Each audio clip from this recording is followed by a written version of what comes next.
Ya, Assalamualaikum warahmatullahi wabarakatuh. Halo Kamtibmas untuk Anda semuanya pemirsa dimanapun Anda berada. Seperti biasa berjumpa kembali bersama saya Agustiada di Halo Kamtibmas. Dan sore kali ini kita akan membahas dengan topik Kampung Tertib Lalu Lintas bersama narasumber kita di sore hari ini adalah Bapak AKP Saifuddin selaku Kasidikmas Subdit Dikyasa Ditlantas Polda Aceh. Kita sapa beliau terlebih dahulu. Halo, Assalamualaikum. Selamat sore Bapak. Waalaikumsalam, selamat sore juga. Apa kabar Bapak Saifuddin? Alhamdulillah, Bu. Terima kasih banyak sudah hadir di Studio CTV, Pak. Kita akan berbagi informasi kepada masyarakat yang ada di Aceh dan juga pemirsa yang sedang menonton Aceh TV untuk topik Kampung Tertib Lalu Lintas. Dan sebelumnya saya ingin juga berkenal dengan Pak Saifuddin. Pak, kalau boleh tahu nih Pak, sudah berapa lama dinas di Aceh, Pak? Kalau lamanya mungkin agak lumayan sih, Bu ya. Nyaman ya, Pak ya? Mungkin karena betah. Saya mulai masuk di Aceh ini tahun 1989. Wow, dan ini sudah mahir berbahasa Aceh juga ya Pak ya? Lumayan. Lumayan. Apa yang, satu-satu lagi nih Pak, apa yang ada dalam pikiran Anda ketika pertama kali Anda ditugaskan di Aceh? Ini tahun 1990-an ya Pak ya? Ini masih dalam konteks Aceh ini masih bermasalah ya? Ya, ini seperti apa dan kemudian sekarang Anda menikmati kenyamanannya? Ya, mungkin kita menjalani sesuai dengan apa fungsi dan tugas daripada kami selaku petugas kepolisian. Dalam artian kita bertugas dimanapun kita tetap sama, bahwa itu adalah Indonesia. Baik, nah sekarang Aceh sudah nyaman Pak? Sudah aman juga? Untuk sementara ini sudah aman dan kedepannya kita berharap tetap aman. Tetap aman, terkendali pastinya ya. Dengan adat istiadat Aceh yang sangat kental sekali dengan Islami juga, ini membuat berbagai pihak yang mungkin dinas di Aceh seperti Bapak Saifuddin ini merasakan kenyamanan yang luar biasa sekali di Aceh dengan kultur yang sangat ramah sekali masyarakatnya. Ya, Bapak Saifuddin, kita akan membahas untuk topik Kampung Tertib Lalu Lintas. Sebelumnya saya juga berbincang dengan Bapak Zaki ya, dan beliau mengatakan bahwasanya untuk ke depan ini kami ada program baru, program unggulan, yaitu Kampung Tertib Lalu Lintas. Saya ingin tahu dulu nih Pak Saifuddin, sebenarnya yang mendasari untuk menciptakan Kampung Tertib Lalu Lintas ini atas dasar apa nih Pak? Baik Bu ya. Jadi untuk Kampung Tertib Lalu Lintas ini kita sudah mengarah sebelumnya adalah dasar daripada KTL. KTL ini adalah merupakan daerah kawasan tertib lalu lintas yang memang itu sudah ada atau sudah terbentuk di lokasi sifatnya di perkotaan-perkotaan. Oke. Yang untuk Banda Aceh sendiri ini kawasan tertib lalu lintas yang ada yaitu di jalan di depan kantor DPR, Bu. Itu mulai dari Simpang Jambotape sampai dengan Simpang 5. Oke. Itu untuk Banda Aceh.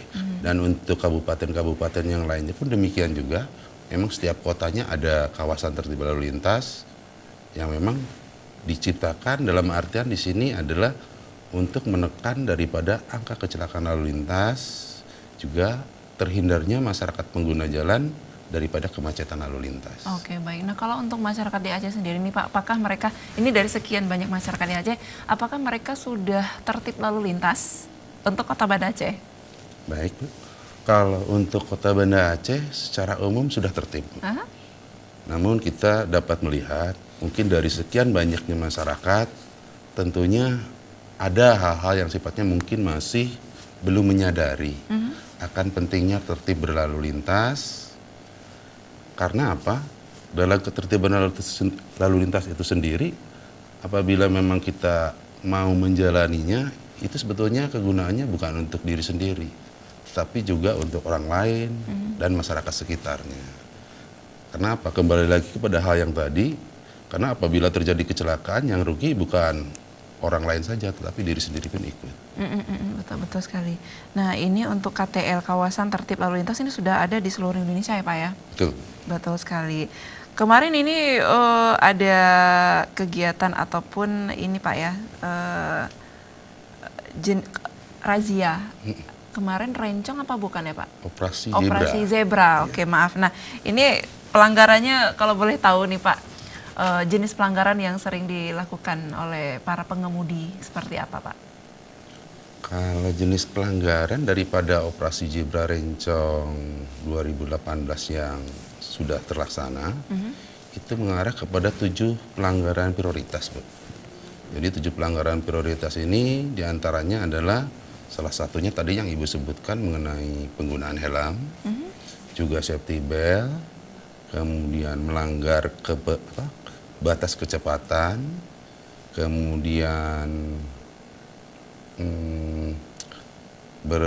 mengendarai kendaraan dalam keadaan mabuk, kemudian juga pengendara masih berada di bawah umur. Oke. Nah kalau ini untuk pengendaraan di bawah umur, kemudian mereka katakanlah mereka terjaring razia zebra ya. Oke. Nah kemudian mereka apakah hanya sekedar diberikan himbauan atau mereka langsung ditindak? Pada saat operasi Zebra Rencong, kita melaksanakan kegiatan tersebut memang 80% itu untuk penindakan. Dan 20%-nya edukasi ataupun sosialisasi ataupun himbauan. Teguran ya Pak. Jadi kalau seandainya memang pada saat operasi Zebra Rencong itu terjaring, mungkin lebih mengarah kepada penindakan. Oke. Jadi tidak lagi mengacu kepada himbauan lagi, sosialisasi lagi. Kenapa? Karena sebelum-sebelumnya memang sudah pernah kita lakukan.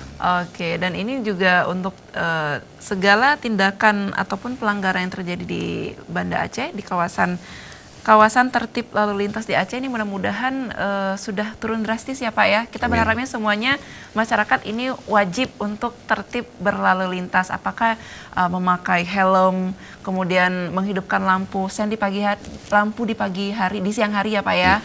Kemudian memakai seatbelt untuk pengemudi mobil ya. Dan yang pastinya harus melengkapi surat-surat kendaraan seperti STNK, SIM juga. Oke baik. Kalau untuk anak usia di bawah 17 tahun yang belum punya SIM, ini dihimbau untuk orang tuanya untuk tidak memberikan izin kepada mereka anak-anak untuk berangkat sekolah misalkan ataupun berkegiatan menggunakan kendaraan bermotor. Hendaknya ini juga bisa diantar ya Pak ya, diantar jemput ya. Ini luar biasa asik sekali ya. Untuk Anda nanti kita membuka line telepon interaktif ya di segmen kedua dan juga segmen ketiga. Ya, Kampung Tertib Lalu Lintas ke depan ini akan dijadikan pilot project kepolisian berbasis Polantas untuk turut serta membantu keamanan dan keselamatan berlalu lintas. Ya Pak Saifuddin, saya ingin mengetahui ini rencana kapan sih Pak launchingnya dan kampung pertama yang diadakan launchingnya di mana Pak? Untuk kampung tertib lalu lintas ini kita sudah mulai pembuatannya ya, ataupun perencanaannya mulai bulan 10 itu sudah mulai kita ajukan program. Jadi untuk seluruh polres-polres yang ada khususnya di Provinsi Aceh ini, kita menganjurkan ataupun mengarahkan agar setiap polres minimal ada 1 kampung tertib lalu lintas. Oke. Jadi kalau untuk kedepannya mungkin pada saat ini dari polres-polres mungkin ini akan mengadakan dulu ya semacam survei dulu. Karena untuk menentukan salah satu kampung tertib lalu lintas tidak begitu saja langsung ditunjuk. Tetapi mungkin nanti ada kriteria-kriterianya kampung seperti apakah yang harus ataupun yang akan dijadikan sebagai kampung tertib lalu lintas. Nah, kalau kriterianya sendiri seperti apa Pak? Kalau untuk kriterianya, kita mengarahkan kepada petugas di lapangan nanti untuk melaksanakan survei ke kampung-kampung, di mana kampung itu sendiri dilihat daripada segi banyaknya jumlah kendaraan di kampung tersebut. Kemudian adakah di kampung tersebut terjadi kecelakaan lalu lintas atau bahkan mungkin sering terjadi kecelakaan lalu lintas.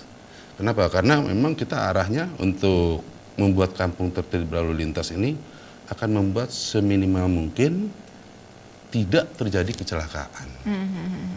Jadi untuk itu mungkin nanti akan mengarah kepada surveinya, kampung ini mungkin sudah banyak kendaraannya. Kira-kira ada nggak kecelakaannya? Kalau misalnya ada, seberapa banyak kecelakaannya. Betul, betul. Jadi kita mengarah ke situ dulu. Survei sudah dilakukan atau baru Sudah dilakukan? berjalan. Dari hasil survei tersebut, Pak, sudah ditetapkan kampung untuk pertama. Boleh dong, Pak, dibocorkan kepada masyarakat ini untuk siap nih. Ini jangan-jangan kampung kita nih yang di launchingnya. Mungkin kalau itu kami tidak bisa dulu menyampaikan dulu kampung yang mana ya.